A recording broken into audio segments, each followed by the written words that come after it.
Hello guys. पिछली बार हमने introduction generation के बारे में पढ़ा था। इस वीडियो में हम हिस्ट्री और टाइप्स के बारे में पढ़ने जा रहे हैं। ठीक है, सबसे पहले हम हिस्ट्री के बारे में अगर बात करें, हिस्ट्री ऑफ कंप्यूटर्स के बारे में बात करें। हिस्ट्री का क्या मतलब कि कहाँ से कंप्यूटर का एवोल्यूशन स्टार्ट हुआ, कहाँ से लोगों के दिमाग में आया कि कंप्यूटर भी बन सकता है, उसकी हिस्ट्री कुछ इस तरह से है। सबसे पहले अबैकस आया हिस्ट्री में सबसे पहले कंप्यूटर की, जिसका एब्रीविएशन थी abundant beads addition and calculation utility system. ये इसकी एब्रीविएशन है।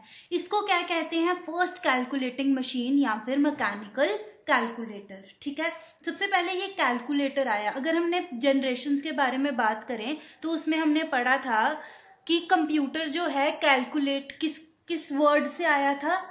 कंप्यूट वर्ड से आया था। कंप्यूट वर्ड जिसका मतलब था कैलकुलेटर। ठीक है, अब फादर क्या है अबैकस का? Father of abacus is Tim Cranmer. ठीक है, टिम क्रैनमर एक साइंटिस्ट था जो कि फादर था किसका?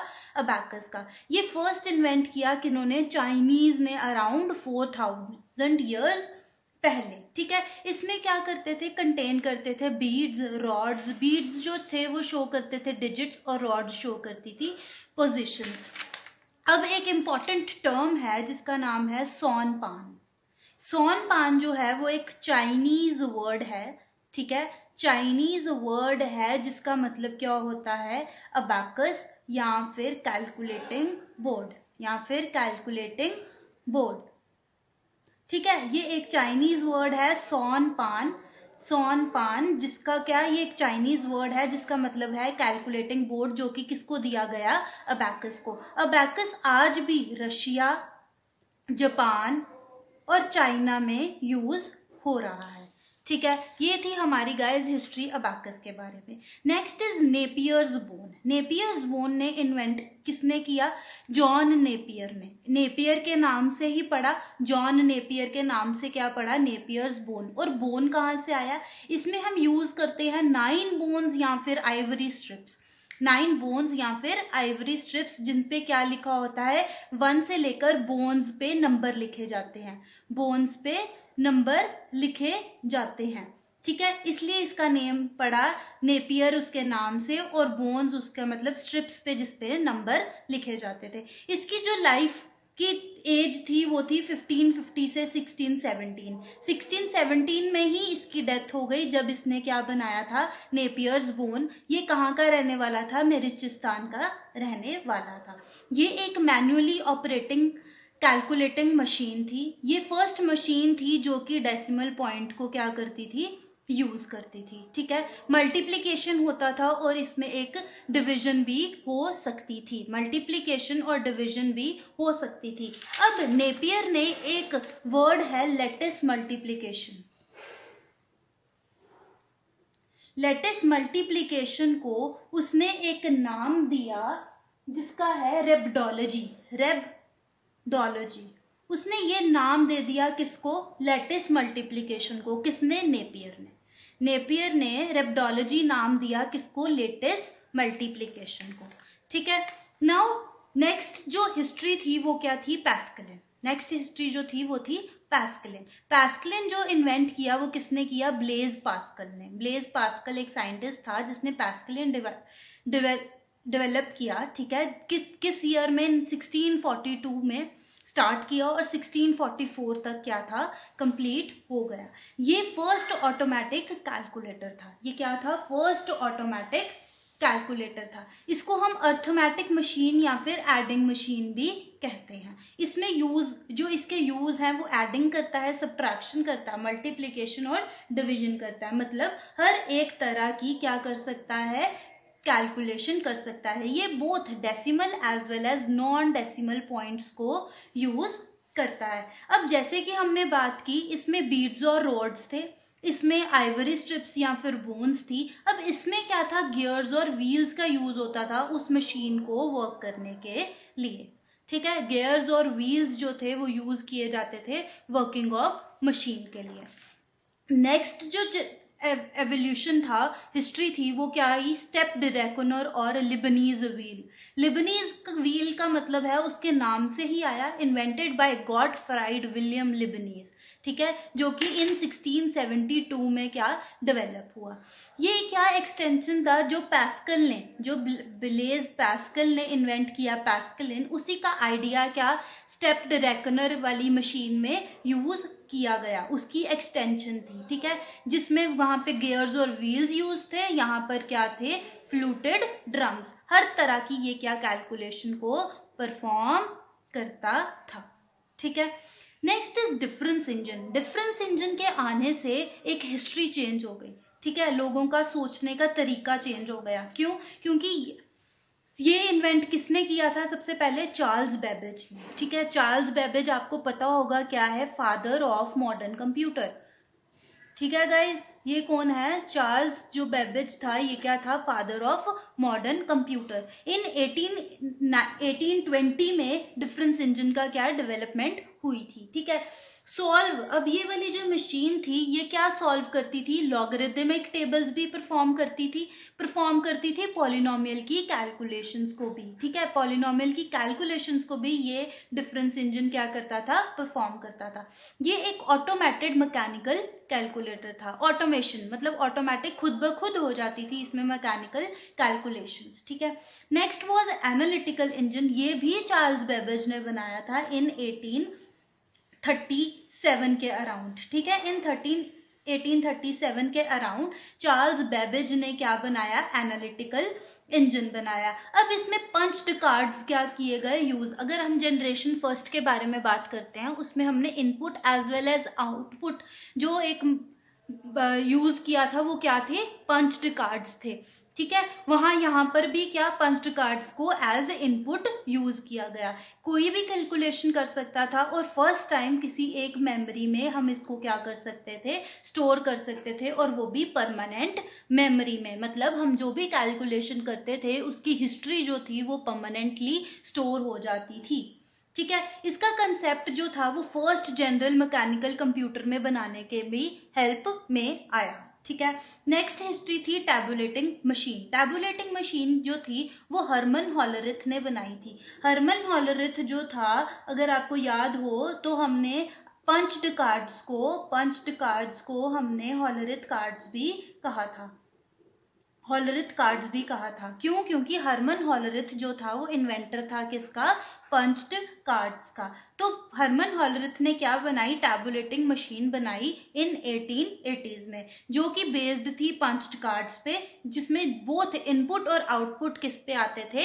पंच्ड कार्ड्स पे। ये क्या करता था? स्टैटिस्टिक्स को टैबुलेट मतलब टेबल की फॉर्म में स्टैटिस्टिक्स को बनाने में हेल्प करता था, डाटा को रिकॉर्ड करता था और सॉर्ट भी करता था। Sorting means to arrange in ascending और descending order, whether in numbers और अल्फाबेट्स, ठीक है। Next was differential analyser. ये किसने बनाया था? वैनवार बुश ने इन 1931, ठीक है। ये एक फर्स्ट इलेक्ट्रॉनिक एनालॉग कंप्यूटर था। ये क्या करता था? कुछ ही मिनट्स में 25 कैलकुलेशंस को क्या करता था? कैलकुलेट कर लेता था। अब जैसे जैसे हम हिस्ट्री के बारे में आगे आगे बढ़ रहे हैं, आप देख रहे हो इसके अंदर क्या चीजें चेंज हो रही हैं। पहले ये क्या था? मैनुअली ऑपरेटिंग था, फिर ऑटोमेटिक हुआ, फिर उसमें स्टोरेज चेंज हो गई, परमानेंट मेमोरी में स्टोर होने लग पड़ा, इनपुट आउटपुट डिवाइसेस चेंज हो गई। अब इसमें क्या थी? कैलकुलेशंस, उसकी प्रोसेसिंग स्पीड चेंज होने लगी। इसी तरह क्या हुआ? एवोल्यूशन होते होते जनरेशंस जो थी वो कंप्यूटर तक आ गई, ठीक है। 25 calculations in few minutes. Vacuum tube based हो गई। वैक्यूम ट्यूब बेस्ड जो है वो लॉजिक और सर्किटरी के लिए यूज होती हैं। वैक्यूम ट्यूब्स जो होती हैं वो लॉजिक और सर्किटरी के लिए यूज होती हैं। ये क्या करता था? सारी तो कैलकुलेशंस करता ही था, साथ में क्या? इंटीग्रेशन और डिफरेंशियल इक्वेशंस भी यूज करता था, ठीक है। इंटेग्रल और डिफरेंशियल भी इसके अंदर क्या हो गई? इंक्लूड होना स्टार्ट हो गई। लास्ट जो एवोल्यूशन था, हिस्ट्री थी, वो क्या थी? मार्क 1, ठीक है। मार्क 1 जो थी वो बाय हॉवर्ड एच हेकन ने बनाई थी इन 1937। हॉवर्ड एकन ने इन 1937 मार्क 1 जो थी। इसी के बाद क्या हुआ गाइस? कंप्यूटर का एवोल्यूशन स्टार्ट हो गया, ठीक है। फर्स्ट प्रोग्रामेबल ऑपरेटिंग मशीन थी। इसके हॉवर्ड एकन के दिमाग में क्या आया कि हम क्यों ना लार्ज कंप्यूटेशंस को परफॉर्म कर लें, हम लार्ज नंबर्स को लेकर कंप्यूटेशंस परफॉर्म करें, और उसी सोच से उसने ये क्या बनाया, मार्क 1 ऑपरेटिंग मशीन बनाई। ठीक है, अब हमारी ये जो हिस्ट्री थी यहाँ पे खत्म हो गई, जनरेशन्स हमने पढ़ ली हैं। अब हम कुछ टाइप्स के बारे में बात करने जा रहे हैं कंप्यूटर के। ठीक है, टाइप्स किस तरह के होते हैं कंप्यूटर किस तरह से वैरी करता है। कंप्यूटर जो है 3 तरह से वैरी करता है। सबसे पहले डिजाइन, वर्किंग ऑफ डेटा और साइज। ठीक है, अगर हम डिजाइन के बारे में बात करें तो डिजाइन जो है वो 2 तरह से होता है, एक स्पेशल पर्पस और एक जनरल पर्पस। ठीक है, स्पेशल से स्पेशल का क्या मतलब होता है, एक ही चीज स्पेशल हो सकती है ना। उसी तरह सिंगल यूज, एक यूज के लिए जो कि डेडिकेटेडली एक ही टास्क कर रहा हो। ठीक है, डेडिकेटेडली एक ही टास्क परफॉर्म कर रहा हो, उस चीज को हम क्या कहते हैं, स्पेशल पर्पस। अब कोई एक ही चीज को काम कर रहा हो, एक ही चीज पर काम कर रहा हो, तो वो एफिशिएंटली होगी, अच्छी तरह से होगी, इसीलिए ये क्या था, एफिशिएंट था और इकोनॉमिकल भी था। जैसे कि एग्जाम्पल है ऑटोमेटेड एयरक्राफ्ट कंट्रोल। ठीक है, ऑटोमेटिक एयरक्राफ्ट लैंडिंग। ठीक है, लैंडिंग में क्या, अगर हम एयरक्राफ्ट लैंडिंग के बारे में बात करते हैं, वो सिर्फ लैंडिंग के बारे में ही ध्यान देता है, उसको नहीं लेना देना कि पैसेंजर्स कितने बैठे हैं, उनको क्या चाहिए क्या नहीं चाहिए, वो सिर्फ लैंडिंग के बारे में बात करेगा। ठीक है, इसलिए इसको क्या कहते हैं, special purpose. Likewise traffic control, अगर ट्रैफिक कंट्रोल कोई और काम करेगा तो उसके लिए परेशानी हो जाएगी, तो इसलिए इन चीजों को क्या कहते हैं, स्पेशल पर्पस। ठीक है, next is general purpose. General मतलब वो हर एक काम साथ साथ में कर रहा है, अगर किसी और चीज का डाटा गैदर कर रहा है तो वो किसी और काम पे भी वो उस टाइम पे परफॉर्म कर सकता है। इस चीज को क्या कहते हैं, जनरल पर्पस कंप्यूटर। ये फ्लेक्सिबल होते हैं, वर्सेटाइल होते हैं, वैरायटी ऑफ प्रॉब्लम सॉल्व कर सकते हैं। जैसे कि एग्जांपल आ जाती है अकाउंटिंग। अकाउंटिंग में कैसे एग्जांपल आ जाती है, अकाउंटिंग में अगर आप डाटा को स्टोर कर रहे हो तो उसी टाइम क्या कर सकते हो, आप उसको कैलकुलेट भी कर सकते हो। ठीक है, एंटरटेनमेंट में अगर आप वीडियोज एडिट करते हो तो आप देख भी सकते हो। ठीक है, इसी तरह ये क्या होते हैं, जनरल पर्पस, मतलब आप जनरली काम कर सकते हो, डिफरेंट वेराइटीज ऑफ काम कर सकते हो। ठीक है, next is working of data. Data कैसे वर्क कर रहा है, डेटा का वर्क करने का तरीका 3 तरह से होता है, डिजिटली, एनालॉग और हाइब्रिड। डिजिटली में क्या होता है, बाइनरी लैंग्वेज का यूज होता है, जिसमें सिर्फ क्या आता है, जीरोज और 1 आते हैं। बाइनरी मीन्स, बाइनरी का क्या मतलब है, 0 और 1। ठीक है, इनको हम कहते हैं डिजिट्स, इनको हम क्या कहते हैं, डिजिट्स। 0 को हम कहते हैं ऑफ और 1 को हम कहते हैं ऑन। ठीक है, इसी तरह डिजिटली का ग्राफ कुछ इस तरह से होता है, जो ऑफ पे है वो 0, जो ऑन पे है वो 1, जो ऑफ पे है 0, वो जो ऑन पे है वो 1। ठीक है, इस तरह से क्या करता है, डिजिटली जो सिस्टम्स हैं वो इस तरह से वर्क करते हैं। ठीक है, अब हम बात कर रहे थे binary, represented using digits. Digits हमने बताया 0 और 1 मोस्ट कॉमनली यूज्ड, ये क्या है, बहुत ज्यादा यूज किया जाता है और इसमें बाइनरी सिस्टम का यूज करते हैं। ठीक है, नेक्स्ट इज एनालॉग। एनालॉग में क्या होता है, एनालॉग में डिजिट्स को हम यूज नहीं करते। एनालॉग में हम वोल्टेज का यूज करते हैं। वोल्टेज जो होती है वो नंबर्स में रिप्रेजेंट होती है, राइट, वोल्टेज जो है वो नंबर्स में रिप्रेजेंट होती है। एनालॉग का कुछ ग्राफ इस तरह से होता है। ठीक है, तो क्या, represented by numbers, directly measured quantity, जो मेजर कर सकते हैं क्वांटिटीज लाइक वोल्टेज। इसकी एग्जांपल क्या है, super fortress central file control system. Now next is hybrid. Hybrid की बात करें तो हाइब्रिड दोनों चीजों का यूज करता है। हाइब्रिड में क्या होता है, एनालॉग और डिजिटल जो है वो दोनों मिलकर काम करते हैं। ठीक है, अब जो इसकी इनपुट, प्रोसेस और आउटपुट, ठीक है, इस तरह से ही वर्क करता है कंप्यूटर। हमारे फर्स्ट लेक्चर की इंट्रोडक्शन के बारे में बात करें तो अब मैं बताना चाहती हूँ जो इनपुट है वो एनालॉग भी हो सकती है, डिजिटल भी हो सकती है। आउटपुट जो है वो एनालॉग भी हो सकती है, डिजिटल भी हो सकती है, लेकिन जो प्रोसेसिंग है वो सिर्फ क्या होती है, डिजिटली ही परफॉर्म करती है। इसका कारण ये है कि कंप्यूटर जो है वो सिर्फ बाइनरी लैंग्वेज को ही समझता है, इसीलिए प्रोसेसिंग जो है वो डिजिटली होती है। तो यही लिखा है मैंने गाइज यहाँ पे, use both analog and digital input and output in both ways but process digitally. ठीक है, एग्जाम्पल्स आ गई इसकी, सीटी स्कैन, अल्ट्रासाउंड मशीन्स जो होती हैं वो हाइब्रिड सिस्टम का यूज करती हैं। लास्ट जो है वो है हमारा साइज के ऊपर कंप्यूटर किस तरह से वैरी करते हैं। सबसे पहले जो वेरिएशन है वो है मेन फ्रेम। मेन फ्रेम क्या होते हैं, वेरी लार्ज होते हैं। ठीक है, लार्ज अमाउंट ऑफ डेटा क्या करते हैं, क्विकली परफॉर्म कर लेते हैं। ठीक है, लार्ज इंस्टीट्यूशंस ही इसको सिर्फ क्या कर सकते हैं, काम कर सकते हैं इन पर, क्योंकि उनके पास बहुत सारे पैसे होते हैं, वो मेन फ्रेम को सेट कर सकते हैं। ठीक है, एग्जाम्पल है Z series system Z9।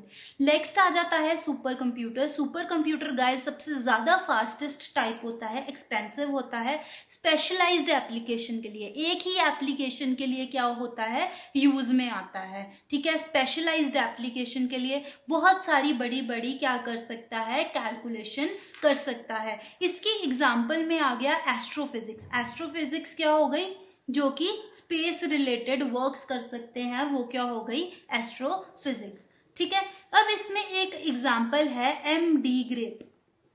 MD grep किसका, सुपर कंप्यूटर है जो कि सिर्फ प्रोटीन सिंथेसिस के लिए हेल्प करता है। किस लिए, सिर्फ प्रोटीन सिंथेसिस में क्या करता है, वो हेल्प करता है। Now coming to mini computers. Mini computers क्या आ गए, प्रोसेस एंड स्टोरेज। जो इसकी प्रोसेसिंग और स्टोरेज की कैपेबिलिटी है वो लार्ज है किससे, माइक्रो कंप्यूटर से, और शॉर्ट है, कम है किससे, मेन फ्रेम कंप्यूटर से। इसकी एग्जांपल आ गई हनीवेल सीरीज। ठीक है, next is micro computer. Micro computer जो है वो कंप्लीट एक पूरा का पूरा पैकेज है स्मॉल स्केल के लिए, एक इंडिविजुअल के लिए माइक्रो कंप्यूटर क्या है, एक पूरा का पूरा पैकेज है, जिसमें एग्जांपल आ जाती है लैपटॉप या desktop. Next is personal computers. Personal computers जो होते हैं स्मॉल होते हैं, इनएक्सपेंसिव होते हैं और बेस्ड होते हैं माइक्रो प्रोसेसर टेक्नोलॉजी में। पर्सनल कंप्यूटर्स के एग्जांपल आ सकते हैं palm top, ultra top, notebook और क्रोमबुक। अब गाइज ये सब चीजें हैं तो सेम, बस इसमें क्या होता है, स्टोरेज या फिर उसकी रैम का क्या आ जाता है, डिफरेंशिएशन आ जाती है। अब नोटबुक और क्रोमबुक क्या है, सेम है। क्रोमबुक के पहले में मुझे नहीं लगता आपने सुना होगा। क्रोमबुक क्या होती है, क्रोम ऐप, क्रोम ब्राउजर के बारे में आपने बात सुना होगा। ब्राउजर ने इसके सारे एक्सटेंशंस इस लैपटॉप में अपने डाले हैं और उसका नाम उसने क्रोमबुक दे दिया है। ठीक है गाइज, ये कुछ टाइप्स थी हमारी कंप्यूटर की जो कि वैरी करती थी डिफरेंटली। तो आज हमने टाइप्स और हिस्ट्री के बारे में बात की है। अब मैं आपके सामने एक पेज रखूंगी जिसके अंदर क्वेश्चंस है, और नेक्स्ट टाइम हम इस वीडियो में क्वेश्चंस को डिस्कस करेंगे। आई होप कि आप इन क्वेश्चंस को निकालोगे और याद भी करोगे। Thank you guys.